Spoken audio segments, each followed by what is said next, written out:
treat with matters of this nation's security, matters that are engaging the attention of every one of us on an ongoing basis as we proceed. I have with me this afternoon our brand new permanent secretary, Ms. Natasha Barrow, who joined us 2 days ago, and I take the opportunity to publicly welcome her.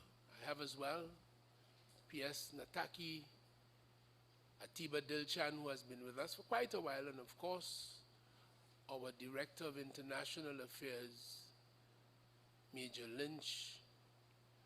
But on this head table, I have with me Dr. Samantha Chetram, the Director of the Counter-Trafficking Unit of the Ministry of National Security. As well, I have Mr. Hines, who heads our Electronic Monitoring Unit of the Ministry of National Security, and of course, Woman Police Corporal Marshall, who you will discover promptly was responsible for some very exquisite police work which deserves your attention. The issue before us today brings me mixed feelings. A feeling of sadness on the one hand, but one that brings joy at the same time. Sometimes emotionally it is like that.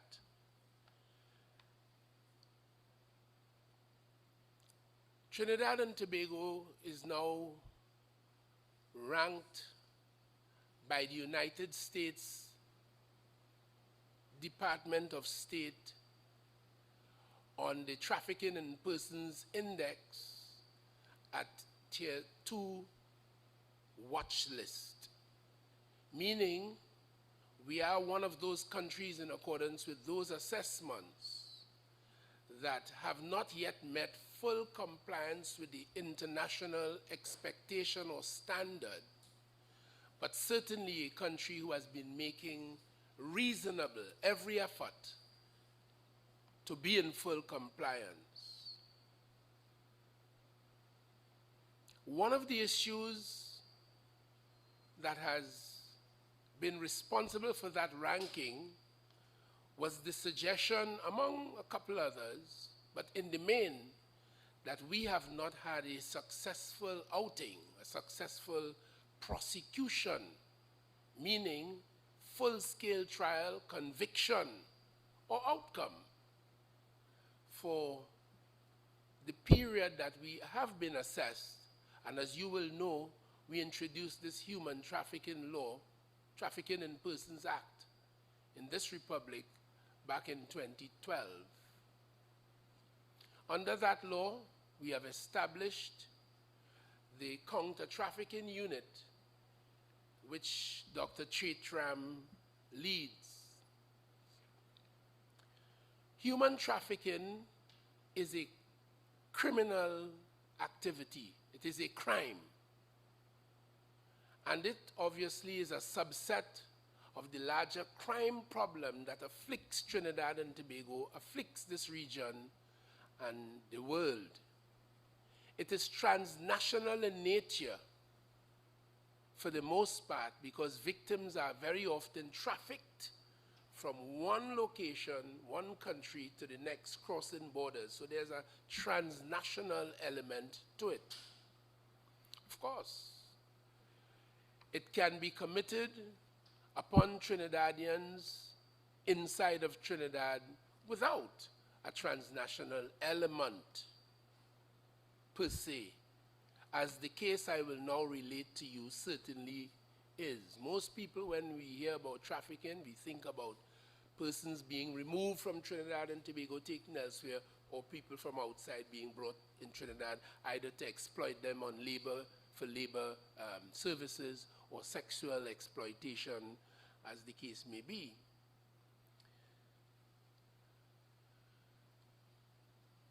Back in 2016, the police, pursuing reports of human trafficking,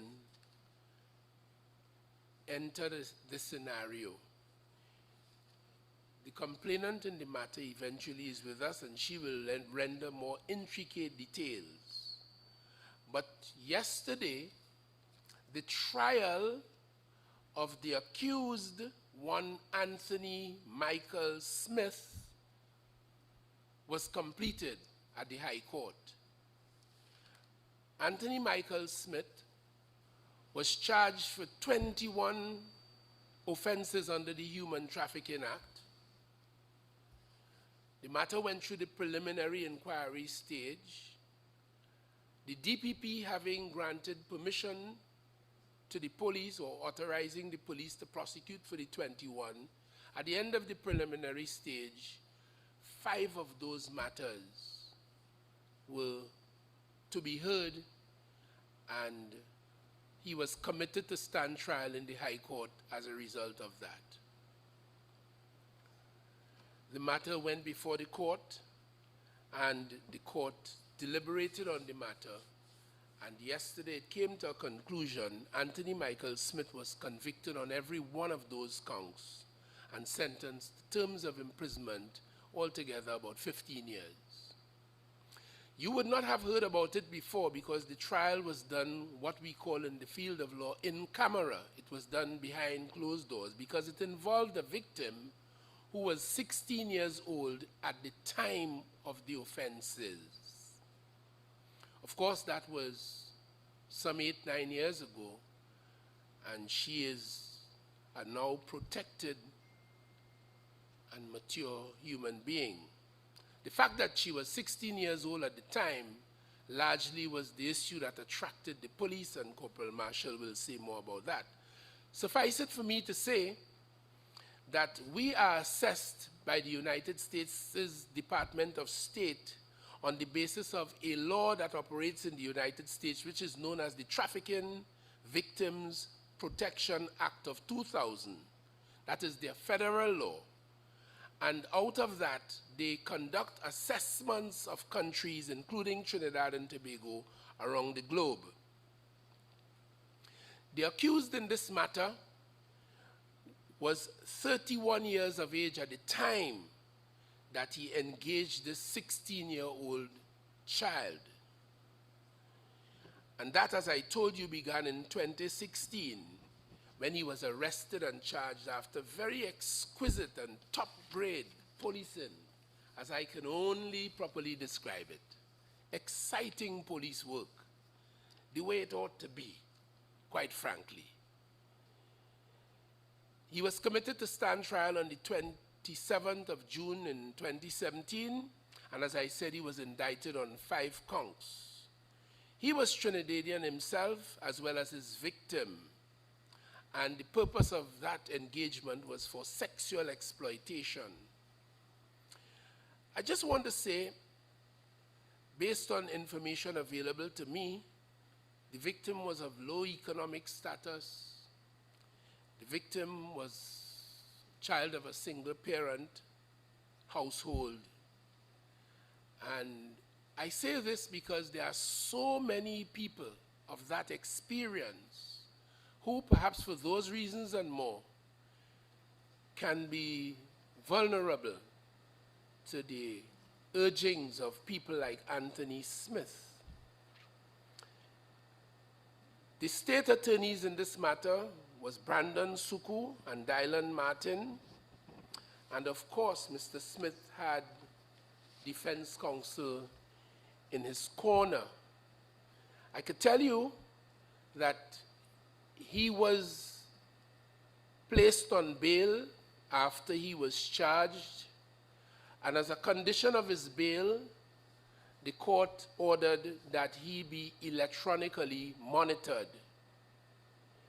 He jumped bail eventually, and the rules of the court, the criminal rules and the processes of the court, permitted him, although on the first morning of the matter being called in the High Court, he showed up and told the court, of course, that he wanted to change lawyers. I suspect, with hindsight, and my name is Fitzgerald Hines, so I'm entitled to hindsight. He was seeking to benefit from delaying the system. So the court did allow him some time to get another lawyer, and he did. He was supposed to appear a couple mornings later, but while the lawyers showed up, he did not show up, he absconded. But the rules of the court allowed the court to proceed in absentia of the accused, and the proceedings went along. The matter was heard by Mr. Justice Godfrey Henderson, who had come back to Trinidad and Tobago from international exposure at The Hague in the International Criminal Court. And he, I am told, in this in-camera proceedings, conducted the matter in accordance with all of the laws and the Constitution of Trinidad and Tobago, and his tremendous experience, given his international exposure. The bottom line is, the trial ensued, and the jury, 9 men and women, good and true, pronounced guilty verdicts on Mr. Anthony Smith. I would like, before I allow you to raise any matters pertaining to this you would like to raise with the team with me here at this platform, I would like to take the opportunity to sincerely congratulate the office of the DPP, because while we pursue this crime of trafficking in human beings and are being assessed internationally for the way or ways in which we manage it, we knew all along that the entire criminal justice system has to work together and seamlessly for the thing to happen. Could not have happened without the DPP. And so the DPP's preparation of the indictment and taking the matter to where it was tried in the High Court was critical. But more than that, the DPP was sensitive to the fact that we had not had a conviction before and hastened to get that indictment done along with others, treated it with expedition. In addition to that, we would like to congratulate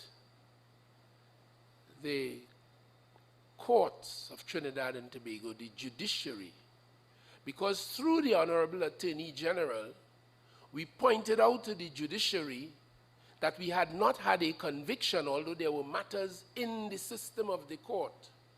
And the Chief Justice, you may recall, announcing as the rules of the court and the law and the Constitution permits, established a special court with a fast-track procedure to deal with matters of human trafficking and as well sexual offenses.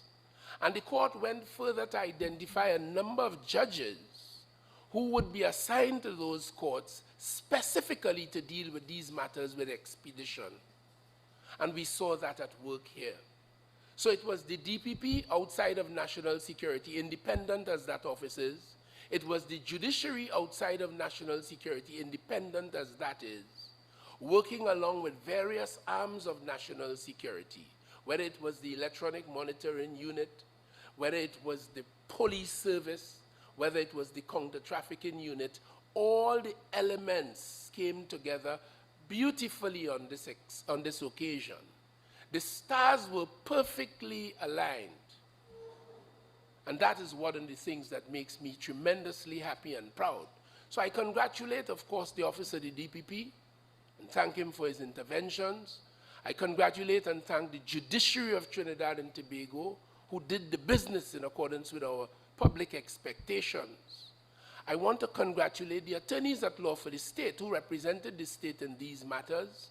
I want to sincerely congratulate the counter-trafficking unit led by Director Tratram, which played very critical roles in dealing with the victim, who was out of Trinidad and Tobago and who had to return to Trinidad and Tobago safely and securely in accordance with the law and on certain terms and circumstances which the director can explain, and accorded her the opportunity to give evidence in her own cause, leading to justice being done in the way I have described. But as well, and I reserve for last, I want to sincerely congratulate and thank the Trinidad and Tobago Police Service, as well as the Electronic Monitoring Unit, but the Police Service, for what I have already described as very intricate, tremendous, exciting policing.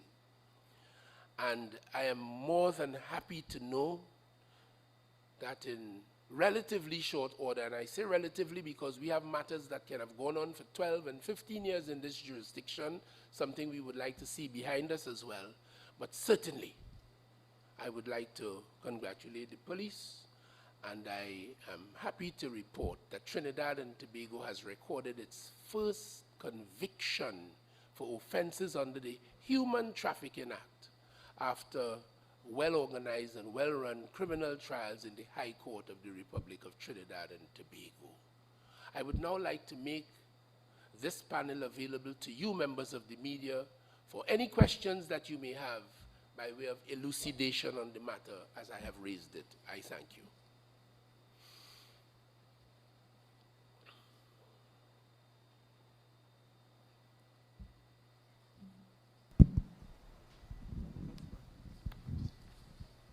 Okay, good afternoon, everyone. Akash Samaru, Guardian Media, CNC3.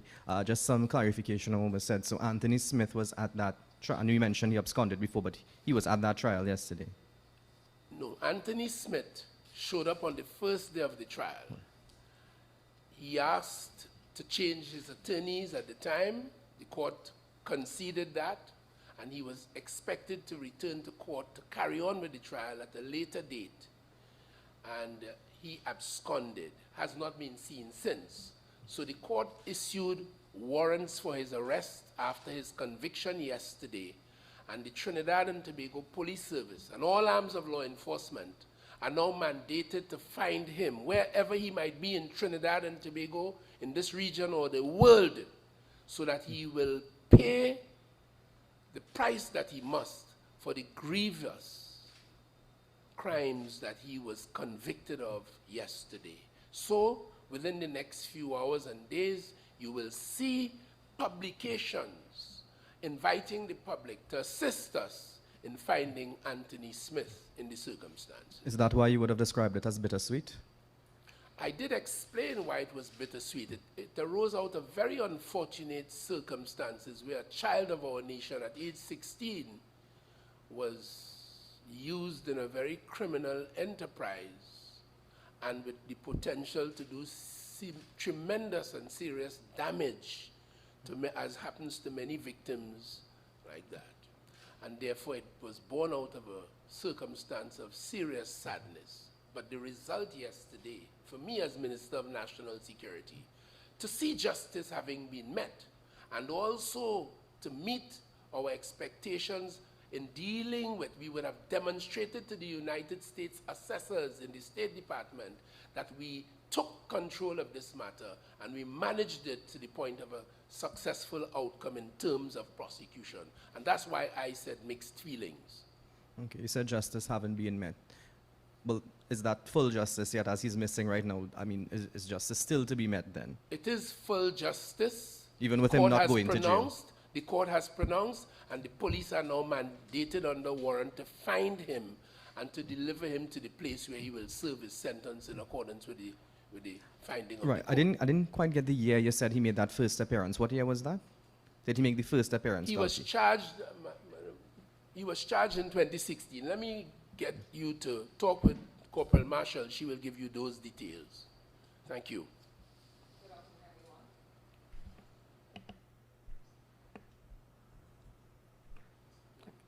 Good afternoon, everyone. I am number 17104, Dane Marie Marshall. I'm a woman corporal of police, Trinidad and Tobago Police Service, of course.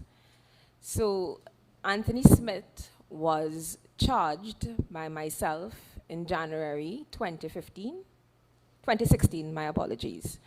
And as the minister indicated, we went through a process of a preliminary inquiry, which ended, and he was committed in June of 2017. In the process of a committal, we now wait for a date to be heard in the High Court. And that date commenced, that date that we got was September 18th, 2023. So the trial commenced at that point, and he appeared in the court, not just one day, but a few days, up until the point that he made a decision to change his attorneys, as Minister described. Subsequent to the change of attorney, he did not appear. So he absconded while the trial had already commenced. You all would have mentioned something about electric monitoring on, receiving bail. What happened with that? Well, I think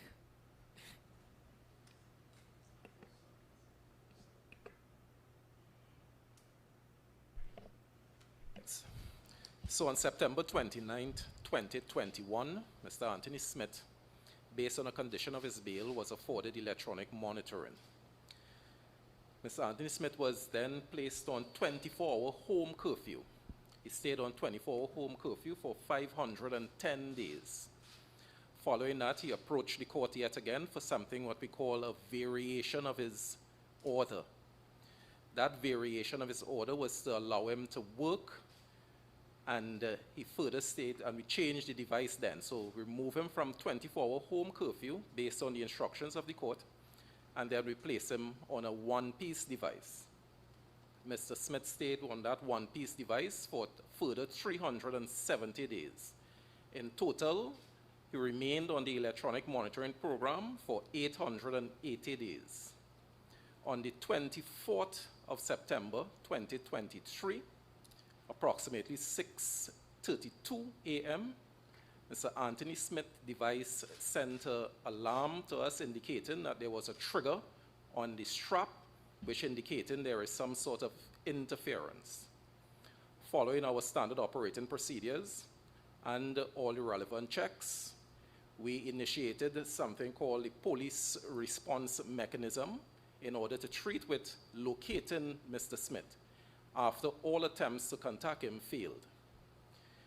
That proved negative, as there were no sign of Mr. Smith. The police continue their actions based on what they have to do in relation to their protocols, and this is where Mr. Smith was no longer seen. Is it the first time you all got an alert like that since you were No. So there are specific protocols which must be identified. So we would have had approximately 3 or 4 triggers relating to that said, what we call strap tamper. Our protocol means that the technician must go out and physically visit Mr. Smith, check the device, ensure that everything is okay, and that was done for the subsequent triggers which would have occurred on Mr. Smith. Is this the first time that you've lost someone who's been monitored, who's being monitored? Well, this is the second one. So we'd have had 2 individuals on the electronic monitoring program. One has subsequently been recaptured, and we are in search of Mr. Smith as we speak. Gregory McBurney from Newsday. In terms of the sentence, you said 15 years. Is it 15 years total concurrently or? Concurrently. So, as in? On each count, he was sentenced to 15 years, but the sentences are to run concurrently. Okay, understood. The victim, I know usually you try to protect the victim's identity, but you said she's a Trinidadian, or is she a foreigner? What is the situation in terms of? That's the reason why we got no further than to say she was a 16-year-old citizen of Trinidad and Tobago. And all the activity of which we spoke, from the reports available to us, transpired inside of Trinidad and Tobago. A little unique, because as I said earlier, many times we consider victims to have come from somewhere else or gone to somewhere else. This was homegrown, a lesson for all of us in Trinidad and Tobago. It is possible, our children are at risk, and we have to take advice and action to ensure that our children are protected. Okay. if the state had failed to get a guilty verdict, what would that have meant from TNT's rating in the U.S. Trafficking in Persons report?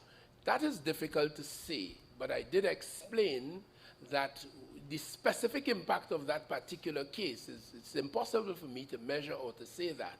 But I can tell you the fact that we did not have a successful prosecution.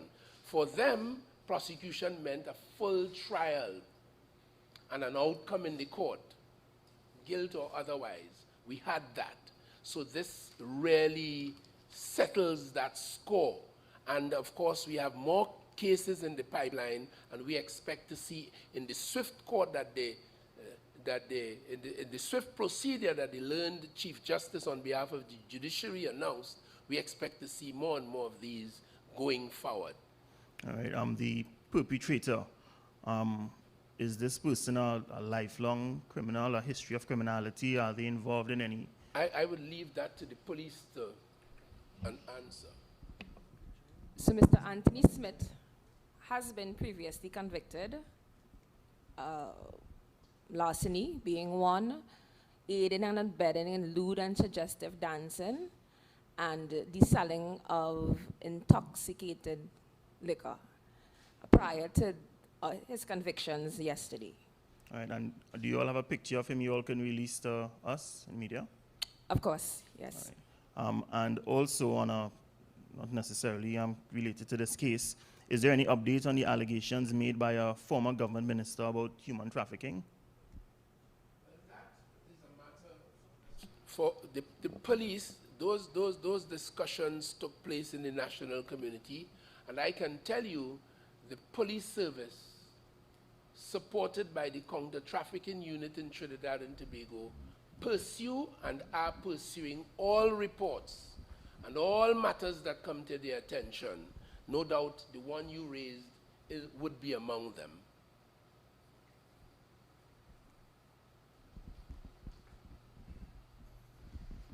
Hi, Sonal Lala, TDT News. To Ms. Chaitram, in terms of what would have happened, Mr. Hines would have spoke about what it would have taken to bring it down here. Yes. The victim, that is. Could you elaborate on that? Yes. So I was informed by the complainant that the matter was set to start September 18th. And so the state attorney requested the assistance of the counter-trafficking unit to bring the victim home for the trial. So immediately, together with the assistance of the Permanent Secretary of the Ministry of National Security, the counter-trafficking unit contacted the victim. We organized her airfare. We worked closely together with the Justice Protection Program, and all her transportation, housing, security arrangements, food, counseling, everything that we afford to victims of trafficking was organized in collaboration with the CTU and the Justice Protection Program. And to Minister Hines, we've gotten a conviction now of this judgment. Do you expect the U.S. assessors our ranking to be higher now? Well, it is my prayer, it is my very fervent hope that they will, because being on the Tier 2 watch list is not the best place to be. It certainly is undesirable for Trinidad and Tobago, but when I assumed this desk in April of 2021, this matter came to my attention, and as Minister of National Security, working very closely with the counter-trafficking unit and working as well with the National Inter-Ministerial Committee that was set up by the Cabinet to treat with this matter, taking a whole of government approach and working along with the National Task Force in this realm, including a number of non-governmental organizations. We have a platform, we met up till last week. We have been meeting and working consistently and persistently.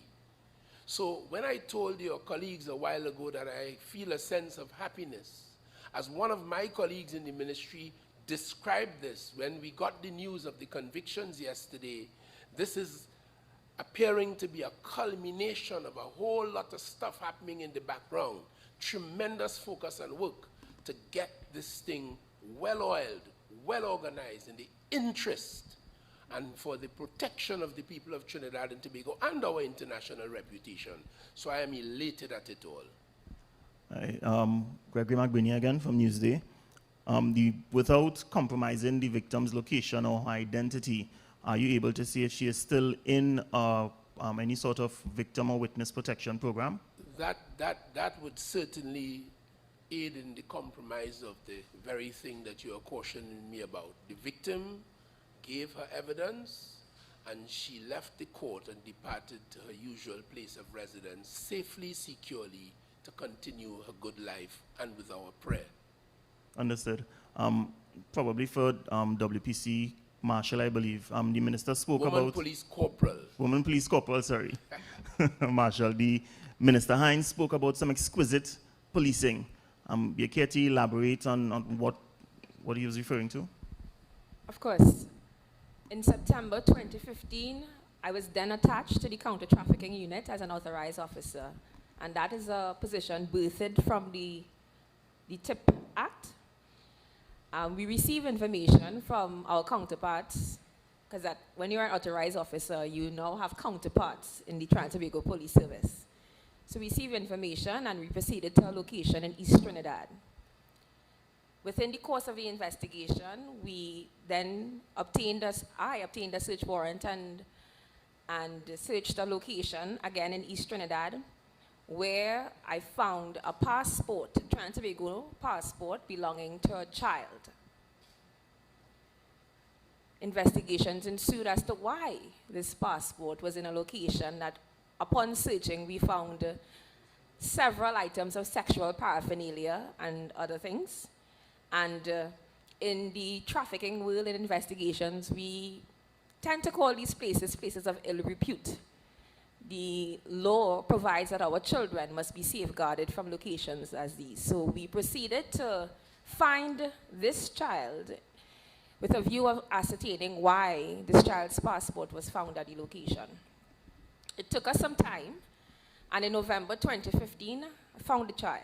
And of course, with the assistance of Childline and the Victim and Witness Support Unit of the Trinidad and Tobago Police Service, which I want to commend here today, we were able to interview the child and secure and record statements in relation to what occurred for the period that she was in the custody of a trafficker. We proceeded in usual form in relation to the child, and she was able to give her evidence in the matter when the gentleman was arrested. Mr. Smith was arrested in 2016. She gave her evidence in the court in the PI, and as mentioned prior, we were successful in bringing the matter to the High Court, and again, she came and brought with her that energy and that vigor to serve herself some justice in this matter. So she ultimately gave her evidence and returned to her safe place. But what would be important in her statements, in what was recorded, this child answered an ad in the newspapers for employment. As the minister indicated, the child was of a lower economic bracket in our country, and we have persons, because I indicated to the minister yesterday, I remember at 16 I sought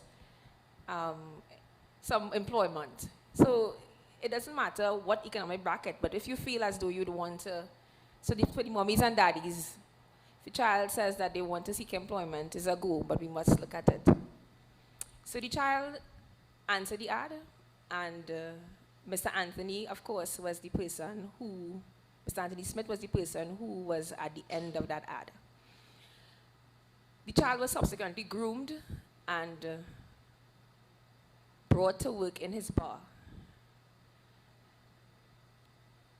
Sometime in 2015, she was asked to assist him with a foreign national at a hotel in Port of Spain, Trinidad. And when he meant assist him, it was to have sexual intercourse with that person. The child found herself in various situations where she had to perform sexual intercourse with men and observed Mr. Smith receiving money on her behalf.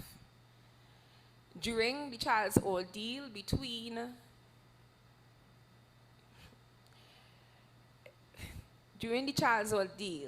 she suffered beatings, embarrassment, and sexual attacks from both Mr. Smith and other clients. So, Trinidad and Tobago, I am here to say to you that trafficking happened within the limits of Trinidad and Tobago. We have to protect our young people. We have to safeguard them. And if you see something, say something.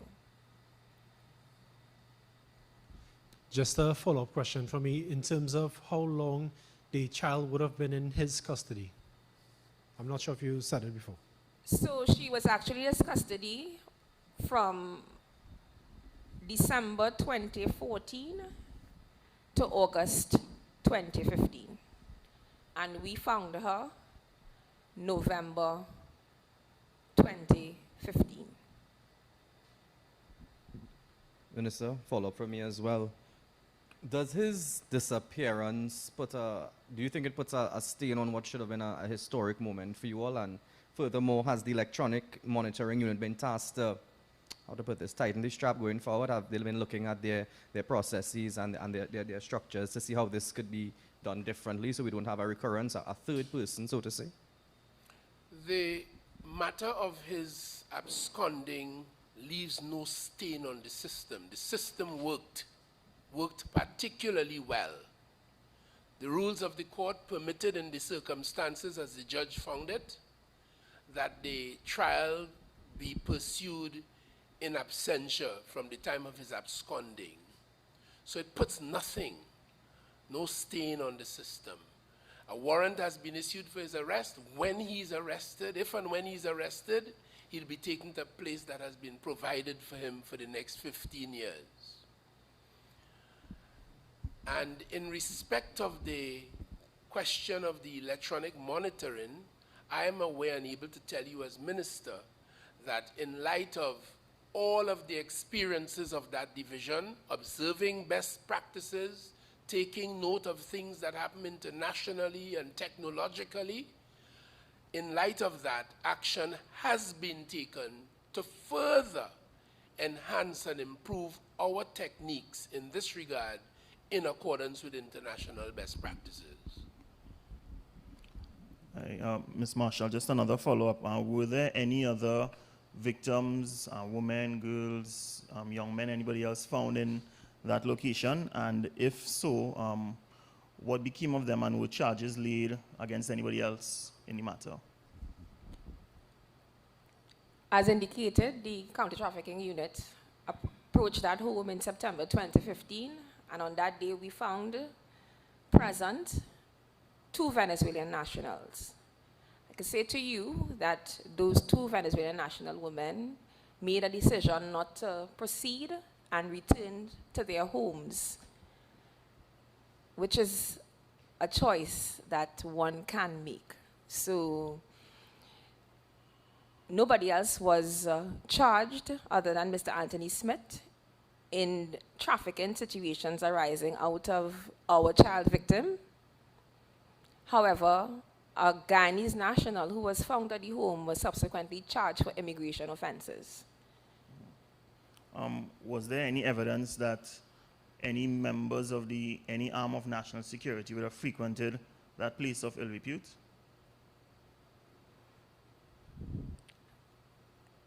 I'm trying to understand your question because I was there. Are you referring to me? No, I am not, but I'll take your answer and advisement. Also, is there any correlation between this type of activity and the number of teenage girls that are currently missing? I can't speak to that.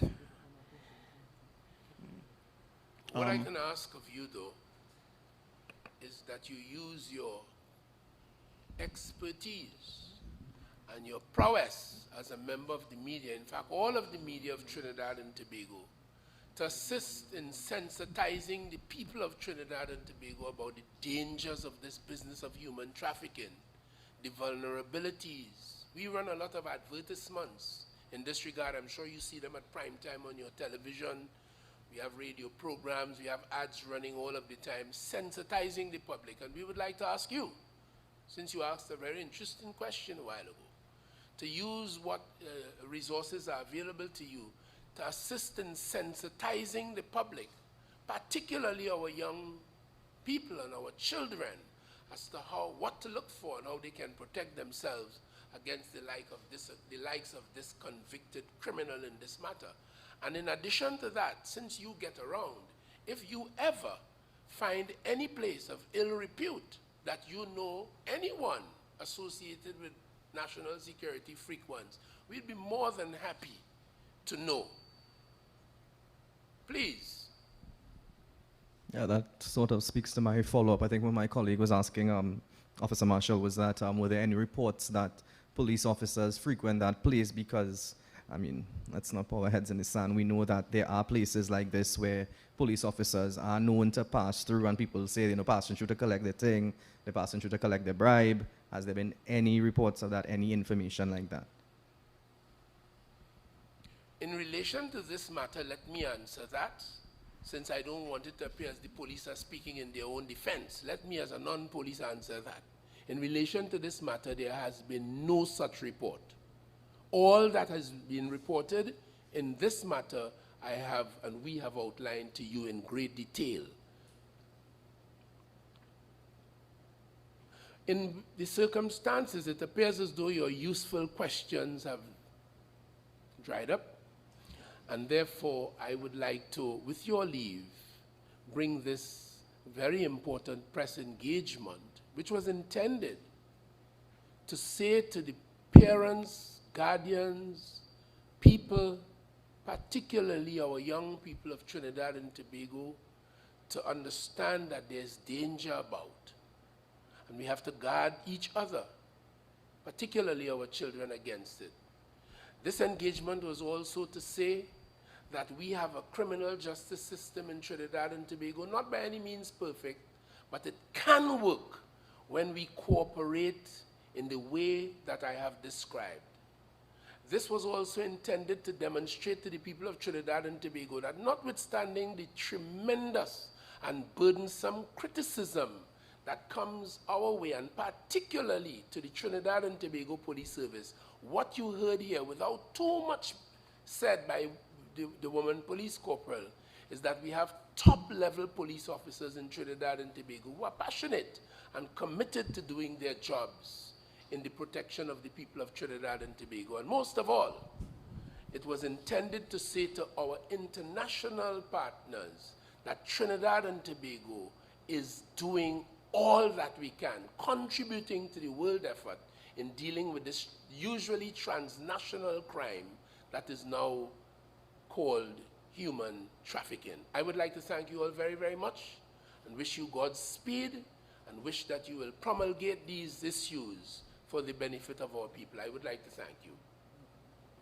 Thank you.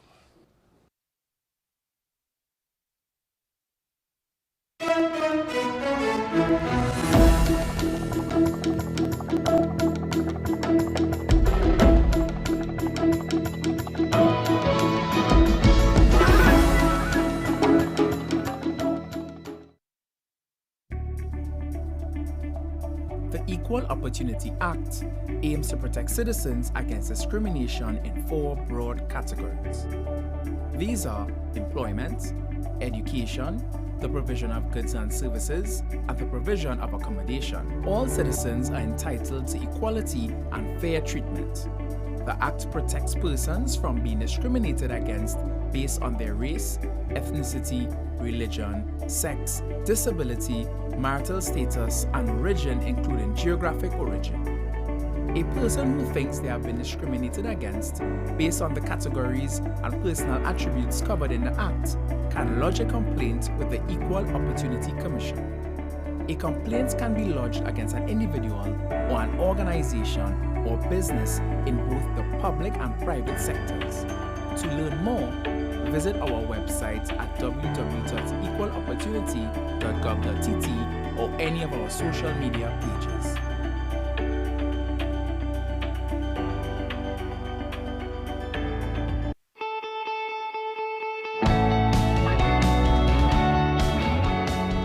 The family is the bedrock of our society. The family must at all times be provided with the support that is necessary to achieve its true potential. The Ministry of Social Development and Family Services, through its National Family Services Division, will host its 2023 edition of It's Family Time, Let's Talk, a television series which places focus on family matters and issues related to building healthy, functional families.